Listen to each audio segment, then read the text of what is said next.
дар нимсолаи аввали соли равон ҳаҷми истеҳсоли нерӯи барқ дар маҷмӯъ бо дар назардошти дигар истеҳсолкунандагони мустақил 10 миллиарду 653,3 миллион киловатт-соатро ташкил дод, ки дар қиёс ба ҳамин давраи соли сипаришуда 341,2 миллион киловатт-соат бештар мебошад. ин рақам зимни нишасти матбуотии ҷамъияти саҳомии кушодаи барқи тоҷик манзури рӯзноманигорон гашт.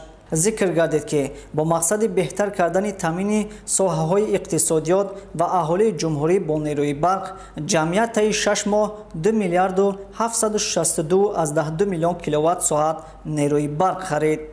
талафоти нерӯи барқ дар нерӯгоҳҳои барқи обӣ ва марказҳои барқу гармдиҳӣ дар давраи ҳисоботӣ 38,8 миллион киловатт-соатро ташкил кард. абдулло қурбонзода муовини директори генералии ҷамъияти саҳомии кушодаи барқи тоҷик гуфт ки дар ин давра содироти нерӯи барқ ба хориҷи кишвар назар ба ҳамин давраи соли гузашта 85,3 миллион киловатт-соат кам буда ба 971,2 миллион киловатт-соат расид.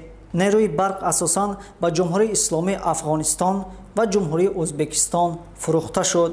иттилоъ доданд ки бо мақсади таъмини ҳолати кории иқтидорҳои мавҷудаи системаи энергетикии ҷумҳурӣ ва баланд бардоштани эътимоднокии фаъолияти нерӯгоҳҳои барқии обӣ ва марказҳои барқу гармдиҳӣ корҳои таъмирию барқарорсозӣ сохтмонӣ дар давраи мавриди назар ба маблағи 19,9 миллион сомонӣ иҷро гардиданд. бо дастгирии ҳукумати ҷумҳурии тоҷикистон бо мақсади ноил гардидан ба иҷрои ҳадафҳои стратегии кишвар аз ҷумла таъмини истиқлолияти энергетикӣ, баланд намудани эътимоднокии фаъолияти иншооти истеҳсолкунандаи барқу гармӣ бо ҷалби сармояи шарикони рушд, айни ҳол чанд лоиҳа дар соҳаи электроэнергетика татбиқ гардида истоданд. Кароматулло Атто, Зайнулобидин Азимов, махсус барои ютуб канали ҷумҳурият.